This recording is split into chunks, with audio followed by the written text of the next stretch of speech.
Ignasi, ¿cómo se pinta el espacio vacío? En un momento tuve una crisis con la pintura y pensé que tenía que buscar otras estrategias, otras maneras de hablar de la pintura o de pintar que no fueran la tradicional, ¿no? Que para mí era algo que no funcionaba, ¿no? Que siempre que pintaba el resultado no me interesaba, no me parecía que no era lo que yo quería, y entonces empecé a ver, bueno, cómo puedo hablar de esto que es la pintura sin usarla, y ahí empezaron a incorporarse otros materiales, otras estrategias, ¿no? Para hablar de la pintura sin, bueno, muchas veces sin ni siquiera que la pintura forme parte de la obra. Podríamos decir que en este juego de espacios en el que 10 grados conforman un poco el concepto del pabellón español en Venecia, es como el material principal con el que has trabajado, ¿no? ¿Cómo nace un poco este concepto? La idea nace desde el principio, cuando me proponen presentar un proyecto, veo que lo que me interesa realmente es plantear algo específico para el pabellón como edificio, pero también para un contexto como el de la Bienal, que es muy especial, ¿no? Y tiene sus complejidades, y a ser posible también para la ciudad, o sea que hubiera unos círculos que, partiendo de ese pabellón, incidieran también en la Bienal y en la ciudad. Entonces, pensando qué podía plantear en el pabellón, también por proximidad con un proyecto anterior que acababa de hacer en otro espacio, y en el que ya había incorporado la arquitectura como elemento fundamental, tenía eso muy presente en la cabeza, y acabó, bueno, llevándome a continuar un poco esa línea, ¿no? de trabajo que justo había empezado a desarrollar, y pensando qué plantear, pues me vino a la cabeza la idea de eso, repetir la arquitectura del pabellón, que es una idea un poco absurda, ¿no? De entrada, y intentando buscar cómo y qué sentido podía tener hacer eso, pues empecé a investigar el propio edificio, el entorno, todo lo que de alguna manera tenía un vínculo con él, y me di cuenta entonces que el pabellón estaba un poco desplazado, casi desubicado ahí en esa esquina, ¿no? de la avenida de los Giardini. Me fijé que estaba torcido respecto al pabellón de Bélgica y Países Bajos, y entonces dije, vale, pues ya está, lo alineo, lo pongo en sintonía con esos dos otros pabellones, y eso implicaba girarlo 10 grados, ¿no? Y eso fue el desencadenante de la arquitectura que había que reconstruir. Y ha sido el desencadenante en el que también se ha utilizado como material de trabajo el error arquitectónico y la corrección de ese error, como en el pasado también fueron materiales de trabajo tuyos, las pinturas de luz, las pinturas de polvo, todos materiales que probablemente sean más efímeros, pero que al mismo tiempo se reúnen probablemente todos en este proyecto. ¿Cómo ha sido el proceso creativo? Pues, como muy bien dices, no estaba, digamos, no tenía pensado, ¿no? Que al final el proyecto iba a ser una recopilación de muchos de estos trabajos anteriores. Sí que el tema del error y la corrección lo había trabajado anteriormente y me ha obsesionado desde hace tiempo, ¿no? De hecho, hay otro trabajo anterior que se titula Corrección, ya, que consistía en cubrir un espejo con Tipex y anular la capacidad de reflejar una imagen que tiene el espejo, ¿no? Anularle esa posibilidad y convertirlo en una hoja en blanco. Pero luego, viendo el resultado, sí que he visto que había muchas otras vinculaciones con obras anteriores. La luz, como decías, ¿no? Vuelve a ser un protagonista en este proyecto, el polvo en el ambiente también, la idea de malgastar también, porque de hecho parece que el pabellón se ha malgastado, no hay obras, no hay nada que pueda hablar de mi trabajo anterior, ¿no? Es quizá una ocasión perdida para hablar de eso. Hay una obra anterior que se titula Malgastar también, ¿no? O sea que hay muchas ideas, y si hablamos de los libros todavía más, que al final casi son una especie de retrospectiva encubierta, ¿no? Sin hablar directamente de ninguna obra anterior, hay muchas vinculaciones con obras anteriores. Vale, porque hablemos de los libros, que ya sabes que es una parte del proyecto que me interesa mucho. Digamos que la obra nace dentro de la investigación tuya que haces a través de planos del propio pabellón, planos, podríamos llamarlo mapas, y resulta que una de las piezas que recibes al visitar el pabellón es un mapa también, que te lleva un poco a generar una obra expandida a lo largo del resto de Venecia. ¿Puedes contarnos un poco más sobre esta parte del proyecto? Toda esta parte del proyecto surge de una idea inicial que ya estaba incluida en el proyecto que presentamos y que tuvo vía espejo, que es si doblamos el pabellón, quizá podemos también doblar la publicación, o sea, hacer un catálogo para un pabellón y otro para el otro, ¿no? Que era una idea muy bonita también. Entonces, hay un catálogo realmente, digamos, de todo el proyecto, pero esa segunda parte, ese segundo catálogo, se convirtió en estos 6 libros que van a estar repartidos en 6 puntos de la ciudad y que, bueno, han tomado esa forma un poco por su propia evolución, ¿no? No sabíamos cuando lo planteamos cómo iba a ser esa segunda publicación, pero al final ha tomado esa forma, ¿no? De 6 libritos que estarán en 6 lugares de la ciudad y que el espectador tiene que ir a recoger a partir de una ruta que le proponemos y que puede descubrir en el mapa que se le entregará en el pabellón, y a partir de ahí es decisión suya si hace todo el recorrido, si no, en fin, ya. Claro, porque el visitante de tu pabellón, después de ver el espacio del pabellón en sí mismo, tiene que salir de la Bienal si quiere de alguna manera completar toda la mirada de la obra completa. Entonces, de alguna manera, vuelve a la ciudad, ¿no? ¿Cuál es la corrección que se busca en esta otra parte más de mirada hacia la ciudad del día a día, hacia el día habitual de Venecia a través de estos libros?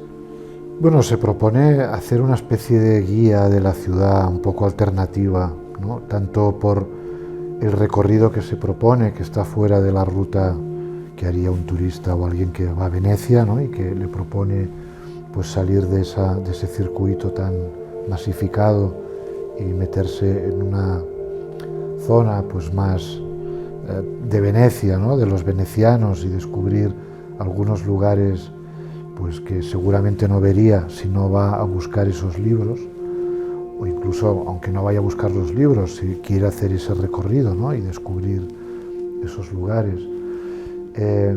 Y luego lo que se propone con los libros es, por un lado, bueno, incluir algunas obras que no están en el pabellón en esa segunda pieza, y que consiste en convertir en libros algunas obras que ya había realizado anteriormente de otra manera. Y por otro lado, pues es, bueno, la posibilidad de llevarse una obra mía a casa, ¿no? O sea, porque estos libros tienen una mirada más subjetiva, ¿no? de Venecia, es una mirada un poco más personal tuya de cada recorrido que has tenido allí, ¿verdad? Eso es. Está como una Venecia pasada por mi filtro, digamos, ¿no? Sí. Por el filtro del artista. También hay un mapa. Sí. Y yo es que como soy amante de los mapas, es verdad que no se podrá ver hasta que lleguemos, pero está muy, digamos, en la línea del propio pabellón, ¿no? ¿Cómo se plantea esa especie de mapa o mapa invisible de alguna manera? Claro, el mapa, yo partía también un poco de la idea de que un mapa en Venecia en papel no es muy útil, porque bueno, tienes que desplegarlo, es un objeto un poco incómodo, ¿no? Si hay vientos se arruga, luego no sabes cómo plegarlo, siempre queda mal, ¿no? pero era bonita la idea de replicar el mapa turístico. Lo que pasa es que al final ha salido un mapa que no tiene esa función como tal, sí que indica los lugares, las direcciones donde encontrar los libros, pero el mapa yo creo que desorienta más que orienta, ¿no? Que también es bonito eso. De hecho, es una obra más también, ¿no? Algo que funciona como un trabajo que tiene mucho que ver con el pabellón, con la idea de ausencia, de borrar, de eliminar la imagen, que es también otra de mis obsesiones, ¿no?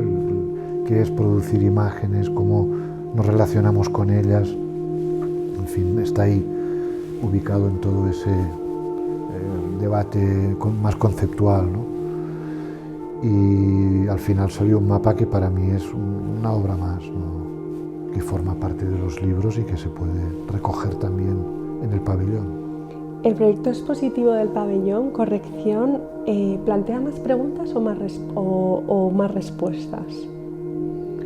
Yo creo que plantea preguntas, ¿no? Porque, ¿qué es lo que se corrige? ¿Por qué? ¿Qué sentido tiene cambiar algo que otro ya ha dado por bueno? ¿Qué es lo que realmente se está corrigiendo ahí? Si la imagen de España, la imagen del pabellón, lo que significa participar en la Bienal, o sea, ¿cómo te sitúas tú en ese contexto, ¿no? Que, como decía al principio, tan saturado de obras, de pabellones, de exposiciones, ¿no? ¿Qué aportas tú a eso, ¿no? ¿Cómo te puedes ubicar? Para mí siempre, como visitante, era muy complicado estar ahí. Y alguna vez pensé, si un día me lo proponen, realmente no sé qué voy a hacer, porque me parecía muy difícil. Al final llegó y claro, tienes que pensar, ¿no? Ya de una manera concreta cómo resolver eso. Y al final la solución ha sido esa, ¿no? De plantear dudas, cuestionar un poco desde el propio pabellón como representación simbólica de un país en esa situación, la Bienal, ¿qué es la Bienal, ¿no? Una especie de feria de cosas que nadie ve con atención porque sabes que tienes que ver otro, ¿no? Y el tiempo es justo. Y creo que el consumo la visita, la media de visita de pabellones es 3 minutos o 4, ¿no? La gente no está más tiempo. Entonces, como no haya algo que enganche así rápido, la gente se va a otro. Entonces, yo no sé qué va a pasar en si, habrá gente que entrará y dirá, uy, todavía no han empezado, me voy a otro. O alguien dirá, a ver, ¿cómo es que esto está así? ¿Qué pasa, no? Y sentirá curiosidad y entrará, no sé. Pero es un poco un interrogante, ¿no? ¿Cómo se va a ver? Además, la Bienal de Venecia está en una ciudad que de alguna manera existe, ha habido épocas, ahora con la pandemia un poco menos, pero en el que existe el colapso por el turismo.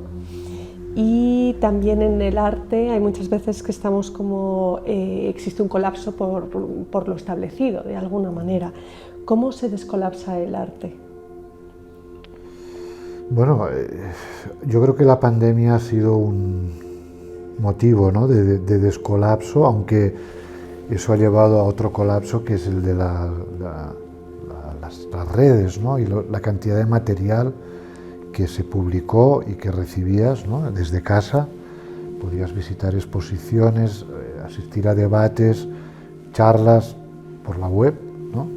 O sea, nos quedamos sin lo presencial, pero fue sustituido por lo inmaterial, digital, ¿no? Realmente ahí había a veces un colapso, o sea, no podías realmente atender a todo lo que te llegaba, y un poco replicaba el colapso de lo físico, ¿no? Del mundo real, al que estamos volviendo poco a poco. Quizá no estemos todavía al nivel pre-pandemia, pero sí que llegaremos, claro, porque la inercia nos lleva a eso, ¿no? A los viajes, a volver al ritmo que teníamos, ¿no? No sé cómo se descolapsa. Yo creo que como artista es algo que me debo plantear, qué significa añadir más cosas a este contexto, ¿no? Y quizá mi postura es un poco ecológica, ¿no? De no intentar no aportar más. Por ejemplo, el proyecto este es muy específico. Cuando acabe la Bienal desaparecerá, los libros los tendrá quien se los lleve repartidos, el pabellón no quedará nada y por tanto no habrá supuesto pues, generar más objetos o ruido al mundo del arte o a ese mundo ya tan lleno, ¿no? Y en el arte del siglo XXI, Ignasi, ¿hay límites en la pintura, hay límites en el arte? ¿Con qué límites estamos? ¿A qué límites nos enfrentamos?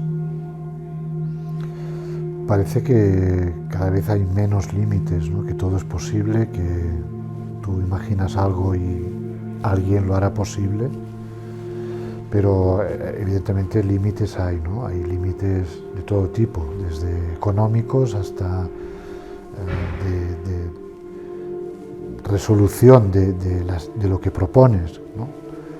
Por eso, en una obra anterior que se titulaba Palabras vacías, planteaba una serie de palabras que no llevan asociada una imagen, incluso no llevan asociada, bueno, una imagen porque es imposible saber cómo será. La palabra impensable, por ejemplo, si algo es impensable no sabemos qué es, todavía.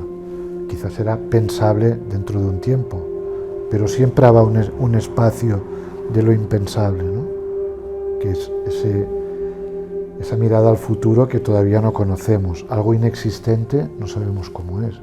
O sea, son palabras que me interesan especialmente porque inciden primero en la no visualización de esa idea, pero también porque se lanzan al futuro hacia lo desconocido, hacia lo que vendrá. Claro, muchas cosas impensables en el siglo XIX lo son, ahora lo son, ¿no? Pero ahora sigue habiendo muchas cosas que no sabemos, ni siquiera no podemos ni pensar, ¿no? Entonces todo ese ámbito de lo que por venir me parece muy bonito porque es como todavía las páginas de la libreta o del libro por escribir, ¿no? En fin, todas esas palabras que había como 20 y algo que se refieren a todo ese lado o invisible o imposible de imaginar todavía, inimaginable, otra, ¿no? Algo que no puedes ni imaginar. Claro, hoy, ¿no? ¿Qué es lo que mañana será imaginable que no lo es hoy? Pues no sé, ir a la luna, ver la galaxia, no sé, tantas cosas, ¿no? Que el futuro nos va a revelar. Que el arte recogerá de alguna manera, como sí, lo ha hecho a lo largo de la historia. ¿Qué obra de arte hoy es inimaginable que no lo será dentro de... o mañana incluso ya, ¿no? O sea, bueno, cada vez que ves algo nuevo, se supone que eso no era posible antes hasta que apareció. Ya deja de serlo. Pasa de un lado a otro. Y esa línea me provoca muchos circuitos, muchas cosas. También es porque el lenguaje llega muchas veces a cosas que no llega la materia, ¿no? Entonces nos ofrece esas posibilidades de seguir soñando. Claro, si hay una palabra que se refiere a eso, es que eso existe, pero no sabemos lo que es, ¿no? El lenguaje normalmente, bueno, es lo que nos permite hablar de las cosas, comunicarnos. Por tanto, si hay una palabra que es como inimaginable, es que consideramos que hay una parte de la realidad que no podemos ni imaginar, ¿no? Entonces, es muy bonito que una palabra lance esa idea de lo que va a venir, ¿no? De lo que, bueno, todavía no está aquí.